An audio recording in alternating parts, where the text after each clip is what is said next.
آج کی کہانی ایک ایسے کنویں کے متعلق ہے جہاں جنات رہتے ہیں۔ وہاں ایسے جنات کو دیکھا گیا ہے جو ہوا میں اڑتے ہیں اور جن کے بہت بڑے بڑے پر ہوتے ہیں۔ آس پاس کے رہنے والے لوگ اپنے گھروں میں عجیب و غریب واقعات سہتے رہتے ہیں اور وہ علاقہ بہت ہی ہانٹیڈ کہلایا جاتا ہے۔ یہ واقعہ ہمیں اسلام آباد سے دلدار نے بھیجا ہے، تو چلیے شروع کرتے ہیں انہی کی زبانی۔ میرا نام دلدار ہے اور میں اسلام آباد کا رہنے والا ہوں۔ یہ جو کہانی میں آپ کو سنانے جا رہا ہوں یہ آج سے تقریباً 20 سال پرانی ہے۔ اس وقت کی جب زندگی اتنی تیز نہیں ہوتی تھی اور شہر بھی اتنا پھیلا ہوا نہیں تھا۔ میری چھوٹی سی دنیا تھی جس میں میری بیوی سائمہ اور میرا اکلوتا بیٹا سعد شامل تھے۔ سعد اس وقت 8 سال کا تھا۔ ہم نے کچھ عرصہ پہلے ہی اسلام آباد کے بیرونی علاقے ترلائی میں اپنا نیا گھر لیا تھا۔ اس زمانے میں ترلائی ایک دیہی علاقے جیسا تھا جہاں دور دور تک کھیت اور خالی زمینیں پھیلی ہوئی تھیں۔ آبادی بھی بہت کم تھی اور لوگوں کا آنا جانا بھی محدود تھا۔ ہم شہر کے شور و غل سے دور ایک پرسکون زندگی گزارنا چاہتے تھے اور یہ جگہ اس کے لیے بالکل مناسب لگی تھی۔ ہمارا گھر ایک ایسی جگہ پر تھا جس کے پچھلے حصے میں ایک وسیع و عریض کھیت کا سلسلہ شروع ہو جاتا تھا۔ موسم کے حساب سے کسان وہاں کبھی گندم تو کبھی مکئی کی فصل اگایا کرتے تھے۔ انہی کھیتوں کے بیچوں بیچ ہمارے گھر سے تھوڑی ہی فاصلے پر ایک بہت پرانا اور ویران کنواں تھا۔ یہ کنواں صدیوں پرانا معلوم ہوتا تھا۔ اس کی دیواروں پر کائی جمی ہوئی تھی اور اس کے پتھر جگہ جگہ سے ٹوٹے ہوئے تھے۔ وہ مدت سے خشک پڑا ہوا تھا، لیکن علاقے کے چند پرانے لوگوں میں اس کے بارے میں عجیب و غریب کہانیاں مشہور تھیں۔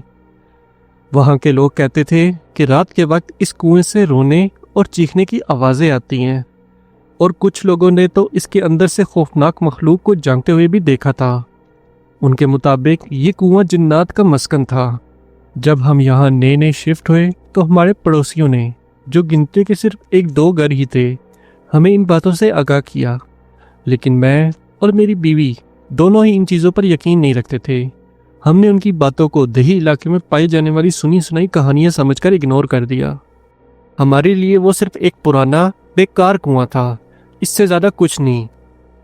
ہمارے گھر کی چھت سے اس کنویں کا نظارہ بالکل صاف دکھائی دیتا تھا۔ 2 بڑے کھیتوں کے درمیان سے ایک کچا راستہ گزرتا تھا اور اسی راستے کے ایک کونے پر یہ کنواں واقع تھا۔ دن کی روشنی میں تو سب ٹھیک لگتا تھا، لیکن جیسے جیسے شام ڈلتی تھی اس کنویں اور آس پاس کے کھیتوں پر ایک عجیب سی وحشت چھا جاتی تھی۔ شروع کے کچھ ہفتے بہت اچھے گزرے۔ ہم اپنے نئے گھر میں خوش تھے۔ دن بھر ساتھ گھر کی آنگن میں کھیلتا اور رات کو ہم سکون کی نیند سوتے، لیکن یہ سکون بہت عارضی ثابت ہوا۔ ایک رات کا واقعہ ہے، ہم سب کھانا کھا کر سونے کی تیاری کر رہے تھے۔ رات کے کوئی 10 بج رہے ہوں گے۔ میں اپنے کمرے میں کوئی کتاب پڑھ رہا تھا اور سائمہ کچن میں کام سمیٹ رہی تھی۔ سعد اپنے کمرے سے نکل کر گھر کی پچھلی طرف گیلری میں کھیل رہا تھا۔ اچانک اس کی دلخراش چیخ سنائی دی۔ اس کی چیخ اتنی تیز تھی کہ میرے ہاتھ سے کتاب گر گئی اور سائمہ کچن سے دوڑی چلی آئی۔ ہم دونوں بھاگ کر گیلری کی طرف گئے۔ سعد زمین پر بیٹھا رو رہا تھا اور اس کی آنکھیں خوف سے پھیلی ہوئی تھیں۔ اس کا پورا جسم کانپ رہا تھا۔ کیا ہوا بیٹا، کیا ہوا؟ سائمہ نے اس کو اٹھا کر گلے سے لگاتے ہوئے پوچھا۔ وہ بس روئے جا رہا تھا اور گیلری کے اندھیرے کونے کی طرف اشارہ کر رہا تھا۔ بڑی مشکل سے اس نے روتے ہوئے بتایا، ابو وہاں بندر ہے۔ میں اور سائمہ ایک دوسرے کا منہ دیکھنے لگے۔ بندر؟ یہاں ترلائی کے کھیتوں میں بندر کہاں سے آ گیا؟ یہ کوئی مری کا علاقہ تو نہیں تھا، یہاں دور دور تک کوئی جنگل نہیں تھا۔ میں نے اٹھ کر گیلری کی لائٹ جلائی، وہاں کچھ بھی نہیں تھا۔ گیلری کا دروازہ پچھلے صحن میں کھلتا تھا جس کی دیوار بھی کافی اونچی تھی۔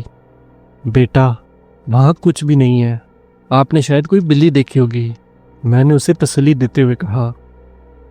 وہ بولا، نہیں ابو، وہ بلی نہیں تھی، وہ بندر ہی تھا۔ اس کی آنکھیں چمک رہی تھیں اور وہ مجھے دیکھ کر ہنس رہا تھا۔ اس کی بات سن کر ایک لمحے کے لیے میرے جسم میں بھی ایک سنسنی سی دوڑی، لیکن میں نے فوراً اپنے خیالات کو جھٹک دیا۔ ایک 8 سال کا بچہ اندھیرے میں ڈر کر کچھ بھی تصور کر سکتا تھا۔ ہم نے بھی یہی سوچا۔ سائمہ نے اس کو پانی پلایا، آیت الکرسی پڑھ کر اس پر پھونکی اور اپنے ساتھ ہی کمرے میں لے جا کر اس کو سلا دیا۔ ہم نے اس واقعے کو سعد کا وہم سمجھ کر بلا دیا، لیکن شاید یہ بلانا ہماری سب سے بڑی غلطی تھی۔ یہ اس خوفناک سلسلے کی پہلی قسط تھی جو ہماری پرسکون زندگی کو تباہ کرنے والا تھا۔ ہمیں اس بات کا بالکل بھی اندازہ نہیں تھا کہ اس رات سعد نے جو دیکھا تھا وہ کوئی وہم نہیں تھا، بلکہ ایک آنے والے عذاب کا اشارہ تھا۔ اس رات کے بعد جب سعد نے گیلری میں اس عجیب مخلوق کو دیکھا تھا، ہمارے گھر پر ایک اندیدہ وحشت کا سایہ منڈلانے لگا تھا۔ ہم نے ظاہراً تو اس بات کو سعد کا وہم کہہ کر ٹال دیا تھا، لیکن کہیں نہ کہیں میرے اور سائمہ کے دل میں خوف بیٹھ گیا تھا۔ وہ سکون جو ہم اس گھر میں محسوس کرتے تھے اب اس میں دراڑیں پڑ چکی تھیں۔ رات کی خاموشی اب پرسکون نہیں تھی، بلکہ پراسرار لگتی تھی۔ ہوا چلتی تو ایسا ہی لگتا جیسے کوئی سرگوشی کر رہا ہے۔ پتے کھڑکتے تو دل اچھل کر حلق میں آ جاتا۔ ہم ہر دستک، ہر آہٹ پر چونک جاتے تھے۔ کچھ ہفتے اسی کشمکش میں گزر گئے۔ دن میں تو سب کچھ نارمل لگتا تھا، لیکن جیسے ہی سورج ڈوبتا اس منحوس کنویں کی طرف سے آتی ہوئی وحشت ہمارے گھر کو اپنی لپیٹ میں لے لیتی۔ وقت گزرتا گیا اور ہم اس واقعے کو بھولنے کی کوشش کرتے رہے۔ پھر سردی کی ایک رات اس خوف نے دوبارہ ہمارے دروازے پر دستک دی۔ رات کے شاید 2 بج رہے ہوں گے۔ باہر اتنا گھنا اندھیرا تھا اور ایسی مکمل خاموشی تھی کہ اپنی سانس کی آواز بھی سنائی دے رہی تھی۔ ہم دونوں میاں بیوی اور سعد اپنے کمرے میں گہری نیند سو رہے تھے۔ اچانک سائمہ نے مجھے ہلا کر جگایا۔ اس کی آنکھیں خوف سے پھیلی ہوئی تھیں اور چہرہ پسینے میں بھیگا ہوا تھا۔ اس نے کہا، دلدار اٹھیں، آوازیں سنیں۔ میں نیند میں تھا۔ پہلے تو مجھے کچھ سمجھ نہیں آیا، پھر میں نے غور کیا۔ باہر ہماری گلی کی طرف سے عورتوں کے رونے کی آوازیں آ رہی تھیں۔ یہ کوئی معمولی رونا نہیں تھا، ایسے لگ رہا تھا جیسے درجنوں عورتیں ایک ساتھ چیخ چیخ کر رو رہی ہوں۔ ان کی آوازوں میں اتنا درد، اتنی تکلیف اور اتنی وحشت تھی کہ سن کر کلیجے منہ کو آ جائے۔ ایک لمحے کے لیے تو میں نے سوچا کہ شاید آس پاس کوئی کسی گھر میں فوتگی ہو گئی ہوگی، لیکن پھر ذہن میں آیا کہ اس ویرانے میں اس وقت اتنی ساری عورتیں کہاں سے آ سکتی ہیں؟ ہمارے پڑوس میں تو صرف ایک ہی گھر تھا اور وہ بھی کافی دور تھا، وہاں سے تو آواز آ ہی نہیں سکتی۔ میرا دل گھبرایا، لیکن مرد ہونے کے ناطے ہمت کر کے اٹھا اور بولا، میں جا کر دیکھتا ہوں، شاید کسی کو مدد کی ضرورت ہو۔ جیسے ہی میں نے دروازے کی طرف قدم بڑھائے، سائمہ نے میرا ہاتھ پکڑ کر مجھے زور سے پیچھے کھینچا۔ اس کے چہرے پر صاف انکار اور خوف کے ملے جلے تاثرات تھے۔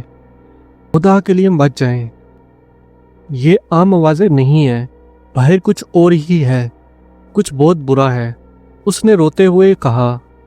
اس کی آواز میں اتنی دہشت تھی کہ میرے قدم وہیں رک گئے۔ اس نے فوراً آیت الکرسی پڑھنا شروع کر دی۔ ہم دونوں بستر پر دبک کر بیٹھ گئے اور باہر سے آتی ہوئی ان دلخراش آوازوں کو سنتے رہے۔ وہ آوازیں کبھی تیز ہو جاتی جیسے وہ بالکل ہمارے دروازے کے باہر کھڑی ہو، اور کبھی دھیمی ہو جاتی جیسے دور کھیتوں کی طرف سے آ رہی ہوں۔ تقریباً 15-20 منٹ تک یہ سلسلہ چلتا رہا اور پھر ایک دم خاموشی چھا گئی، اتنی گہری خاموشی کہ کان سن ہو گئے۔